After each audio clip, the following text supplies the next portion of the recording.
Happy Wednesday, everyone. And on this week's this Wednesday's Who Will Win, uh, I want to try to get this name right. I really don't think I'm going to get the last name right just because I didn't write it as legibly as I should have.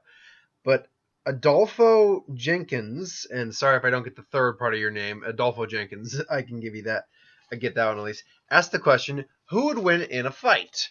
Seryu Ubiquitous?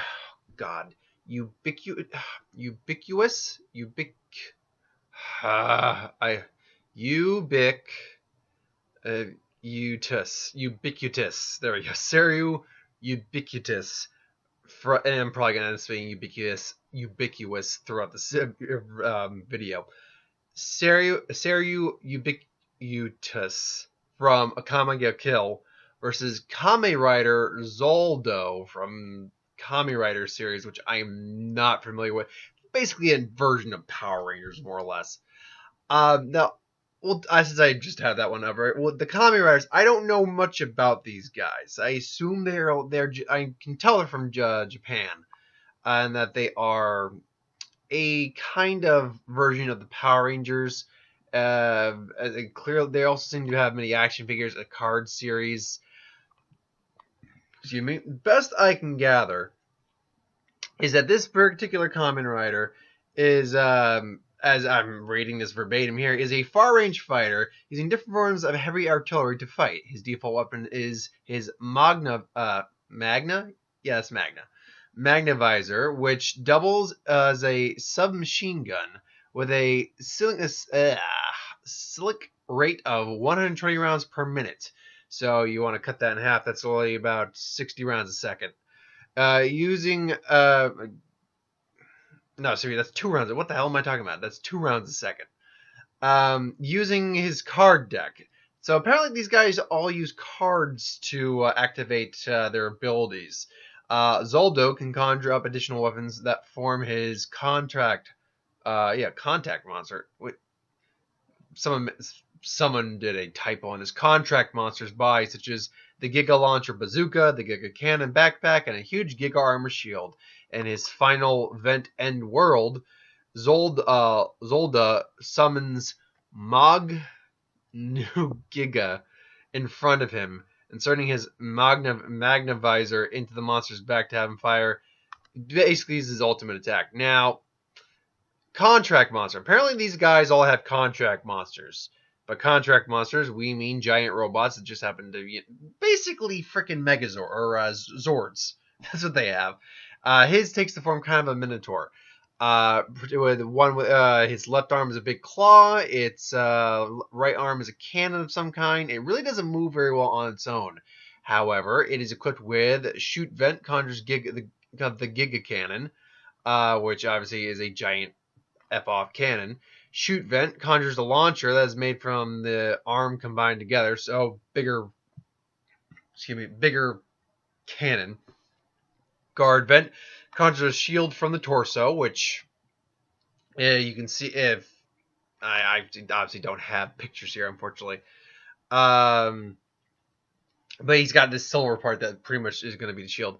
Guard vent secondary conjures the Giga Tektro shoulder armor from knee pads. Okay. Strike vent conjures Giga Horn gauntlets that resemble its head. And then the End of the World final vent plugs his Magna Visor into the giant monster to fire all his arsenal at once. So basically, just one big super shot with all of his power. This guy also stands at a height of 192 centimeters, which, doing the math real quick, a centimeter is roughly about 2.5 inches. 2.5 inches centimeters is equivalent to about an inch. Doing the math real quick, that means he stands somewhere, and then it's about 12 to an inch. So you're looking about, give or take. And I'm just doing really basic conversion right now. Centimeter wise, you're thinking about. So that means you're looking at about 30 centimeters to an inch, give or take. Or to a foot. What the hell am I talking about? 30 centimeters to a foot. So yeah, this guy's right around the 6 foot marker, about 6'3", give or take, or 6'4". And he weighs about 110 kilograms, which I'm not even going to bother trying to convert the weight in that. I do know that's somewhere in the neighborhood of like over 200 pounds, give or take. Abilities, though. Ability perimeters, sight and hearing. And he apparently has enhanced sight and hearing up to 20 kilometers. Or, actually, yeah, that's kilometers. That's extremely good. KM, I believe, is kilometers. So, yeah, 20 kilometers, that's well over a mile. That's, again, conversion. I think it's like somewhere in the neighborhood of like 5 miles, give or take. So that's extremely useful. Maximum running speed is 100 meters in 7 seconds. So he can run 100 meters in 7 seconds. Again, doing the math, that means he can dash about, give or take. Again, give or take. 14 meters in the span of a second, give or I keep saying that, give or take, which again, a meter translated into feet is the problem. That's like 1.7 feet, something like that. This conversion methods. I hate them. I hate metric. I really hate the metric system. Maximum height jump. He can jump 15 meters in the air. Punching power, AP, whatever the hell that means. 15T 300. Can punch and kick really hard. Anyway, this guy is pretty much a walking arsenal in many regards. So now this one, now Seryu Ubiquitous I can actually talk about easier because I actually watched the series and read the manga. Seryu is a member of the Jaegers, which were an elite task force in the early stages of the manga anyway, formed by the villain to counteract Night Raid, who were the assassins. Now, despite the fact that she acts very kind and very sweet, loving, she is a complete and utter psychopath. She has this strong fixation upon justice, originating from father's service in the Imperial Army, but unfortunately, her perception is so black and white, and she is so, it's like, justice, I will clean for this world, and her perception of good and bad is so, just so, doesn't matter. Like, oh, it's good, you're good. I think that's good, but you are bad. So I'm going to kill you. Everything, you are a murderer, therefore you are evil, even though you yourself are a murderer. Yeah, she's completely off her rocker, and she just gets like a sick primal thrill of it. Now, her biological Tegu, or her Imperial Arm, which is a special item artifact with with kind of magic, basically. Techno magic, if you will. Hers is biological. It takes the form of this little dog, more or less. This little just derpy dog that she named Koru. Capable of growing to a monstrous version of itself on command and extending its mouth open, reveal many rows of razor-sharp teeth, which is designed to rip the enemy apart. It's extremely durable with great regeneration, even being regenerated from like having a lot of its body blown away. However, there is a core to it that if you destroy it or damage it, you will very likely destroy it. It also has a berserk form, which greatly enhances its physical abilities and can stun opponents by roaring, although it apparently overheats it using skill. She is a marksman, a very proficient marksman that she also is enhanced, and we're going to get to that because it's the big thing. She's got a decent considerable martial arts skill, trained in the army, skilled in combat in terms of guns. Firearms are a very specialty. She has metal arms, and she has guns inside her. She literally has a gun inside her mouth.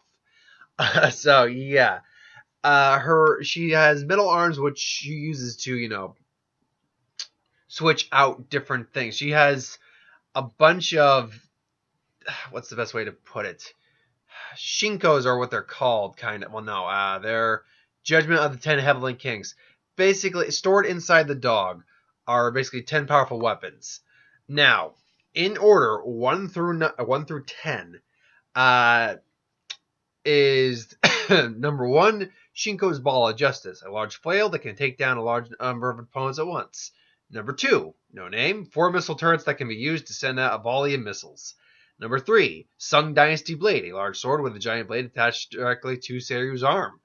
Number 4, an unnamed hook shot. Number 5, Emma's Spear of Justice, a large drill-like spear that is capable of mowing down a large number of opponents. It can be launched to be used as a long-range attack, and it can also explode if necessary. Number 6 is a giant armor reinforced missile that explodes on impact. Number 7 is Taizan's Cannon of Justice, a long-range anti-tank rifle with high destructive power. Number 8 is an arm which launches missiles. It was used during her Justice Volley fire. Point being, she fires missiles from her arm. Number 9, Justice City Detector, which is pretty much her locator. And her final number is, Chakravartin, Furnace of 5 Hells. A last resort in the event of her defeat. She has an explosive device implanted in her head. The explosion triggered by this suicide attack was easily enough to fill the small valley in which she and Mine had fought their battle. And Mine was the character she was fighting, obviously. The destructive power it possessed was proportionally intense and laying waste the entire surrounding environment. Pretty much kind of like a small nuclear bomb going off. So, now that we've gone over these individuals, how does this fight break down? Well, let's say their justices are skewed. The Kami Riders are fighting against the Jaegers. And, it's like, yeah, you stand in the way of true justice, Koru. Let's go, time to play, Koru. And then Koru suddenly gets, turns into a monster. It's like, yeah, number 1, Shingo Ball of Justice. So just goes in just goes in to kill, throws the flail. The Kamen Rider Zolda basically just pulls out Magnavisor, which doubles as a submachine gun, does the machine gun. That's not going to do anything, but he's also much physically stronger than she is, so he's able to maybe just grab the ball, even though it's going to be heavy, and then just pull her forward. It's like, whoa, and then she just pulls out her guns and starts firing at him. He's got actually armor on, so he's fine for the most part, but he's also got to pay attention to this damn dog that's coming, and he's got to get out of the way now. So he gets out of the way from the dog, Koru, and he starts firing. It's not really doing anything, minor damage, but the dogs are generating, so he's like, nope, I gotta pump it up a notch. And as he says that, as he's getting basically out his next weapon, his the Giga Launcher Bazooka, for instance, or the Giga Cannon. I'll go with Giga Cannon because he can tell that he's going to need something pretty powerful to get rid of the regenerating dog. She goes in the next one, so she goes into number 2, which fires the missile turrets. So now he's got the Giga Cannon out, but unfortunately the missiles are coming, so now he's got to blow those up. Just boom! Koro comes in again, but this time he blasts Koro. Koro's not dead, but Koro's now that's hurting, so he's taking a little bit to regenerate. He goes in, and they briefly have some fisticuffs. She's able to get away, and you get to Sung Dynasty Blade, which is the large sword that's attached directly to her arm. So now she's coming down on Kamen Rider. Kamen Rider's like, Zolda's just trying to get out of the way, blasting at her. So now he's like, okay, this chick's kind of crazy, so this isn't good. So he summons the shield to block. The shield's able to at least maybe block the blade. Koru's finally regenerates. Like, Koru goes berserker. And Sarah decides, nope, I'm going to show you in the Spear of Justice. The large drill comes. She just basically just fires the drill. And at that point, he realizes that, well, I'm going to have to summon out the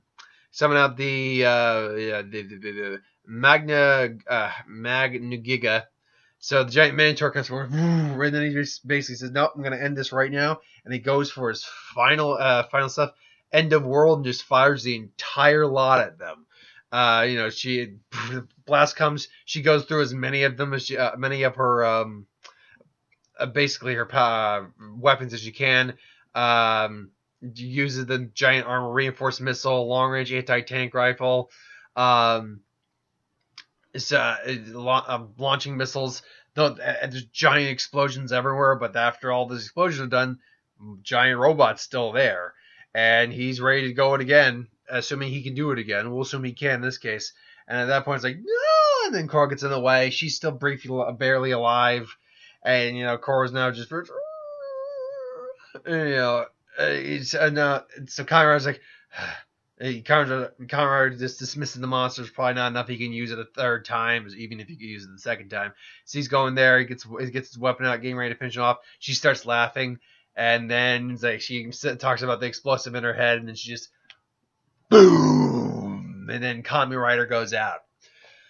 So the question is, who actually wins this fight? Because I kind of do see that, because basically I can tell why I want to get your name right again. Sorry, Aldolfo, was that it? I think it was Aldolfo, wasn't it? Aldolfo, yes.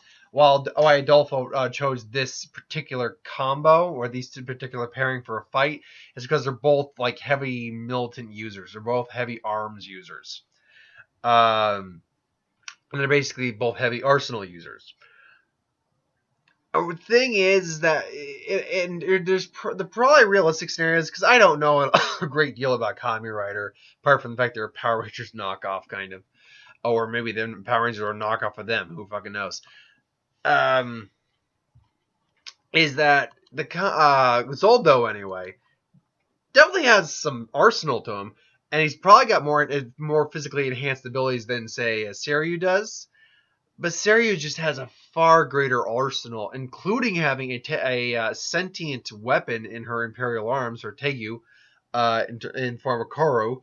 So she's got that going for her. And even if he did somehow bring her to her brink, he can still just detonate.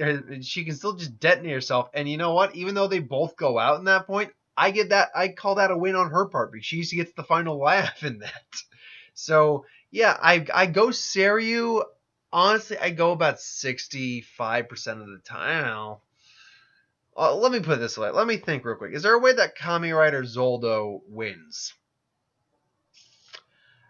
If that last attack does just wipe them both out, then yes, I think he can win. And I think there's a scenario that happens, but I don't think it's a very high scenario. I'm going to go 70% for Seryu, but I would say a solid 30% for the Kamen Rider, because I do think physically speaking, he is stronger than she is, physically speaking. Because he also wears armor and all that, even though she does have basically robotic arms that are, highly durable. Her body isn't quite as durable, and, it is what it is.